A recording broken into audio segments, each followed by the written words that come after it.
Ganjar gagal di Jateng, apa mampu pimpin Indonesia? Dibanding dengan Anies Baswedan, baca pres PDIP Ganjar Pranowo memang lebih populer, karena dianggap lebih media darling. Tapi apakah bermodalkan popularitas bisa membuktikan bahwa Ganjar mampu memimpin Indonesia? Nyatanya banyak keraguan terkait itu. Salah satu bentuk keraguan adalah predikat petugas partai yang kadung melekat pada dirinya. Selain itu, kinerja Ganjar selama 2 periode memimpin Jawa Tengah, Jateng, juga tak terbilang moncer, bisa disebut gagal. Ganjar kerap menjadi sorotan lantaran selama menjabat sebagai Gubernur Jateng, namanya sering dikaitkan dengan beberapa isu kontroversi. Salah satunya saat menghadapi penolakan warganya terhadap izin investasi pembangunan pabrik semen di Kendeng, Rembang. Penolakan warga ini didasari karena pembangunan pabrik semen dan aktivitas di dalamnya dianggap dapat merusak ekosistem dan memberikan dampak buruk terhadap kehidupan masyarakat. Terkait kasus ini, Direktur Eksekutif Indonesia Political Opinion, IPO, Deddy Kurniasyah menilai penanganan Ganjar kurang tepat pada persoalan ini. Apalagi Ganjar juga dianggap tak menghiraukan putusan pengadilan yang meminta untuk melakukan pembatalan pemberian izin. Sekadar catatan, Ganjar menjadi salah satu pihak yang digugat warga ke Pengadilan Tata Usaha Negara, PT UN. Warga Kendeng menggugat surat keputusan Gubernur Provinsi Jawa Tengah nomor 660.1/17 tahun 2012 tentang izin lingkungan kegiatan penambangan dan pembangunan pabrik semen milik PT Semen Gresik, Persero, Tbk, yang kini bernama PT Semen Indonesia, di Kabupaten Rembang. Gubernur yang menelantarkan warganya, menempatkan warga Jateng pada situasi bencana alam yang kian membesar, dan masyarakat terdampaknya tentu masih ada hingga hari ini sulit untuk dilupakan jika hanya dengan opini, seperti yang disampaikannya kepada inilah.com di Jakarta, Minggu, 20 Agustus 2023, dan dikutip Polipini Senin, 21 Agustus 2023.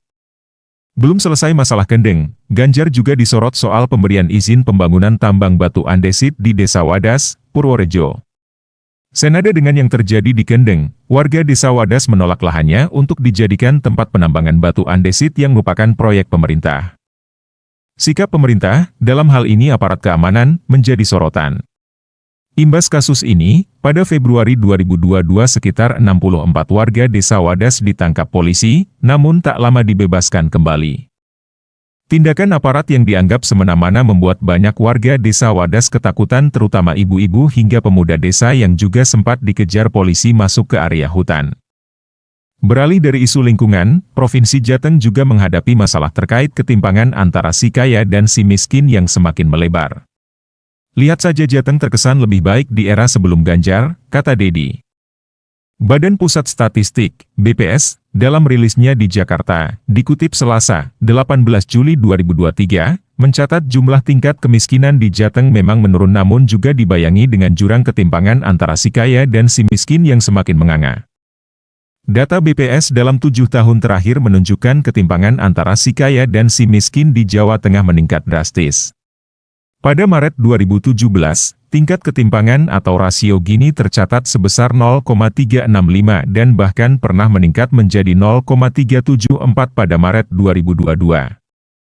Tingkat ketimpangan kategori pengeluaran masyarakat di provinsi yang dipimpin oleh Ganjar Pranowo ini meningkat dari 0,366 per September 2022 menjadi 0,369 pada Maret 2023. Naik 0,003 poin. Ketimpangan di Jawa Tengah umumnya terjadi di wilayah perkotaan, tercatat 0,399 pada Maret 2023, dari sebelumnya 0,392 per September 2022. Sedangkan indeks di wilayah pedesaan terbilang menurun dari 0,326 pada September 2022 menjadi 0,318 pada Maret 2023. Sederet rapor merah ini, menurut Deddy menjadi tugas berat bagi Ganjar untuk bisa berlaga di Pilpres 2024 tanpa bebas. Ganjar harus bisa menghadirkan inovasi, tidak boleh jika hanya mengandalkan konsep keberlanjutan yang selama ini dia gadang-gadang. Ganjar belum terbaca arah gagasannya, ia hanya mereplikasi Jokowi. Hanya menempatkan akses sederhana, tetapi tidak berimbas pada publik dari setiap kebijakannya, ucap dia.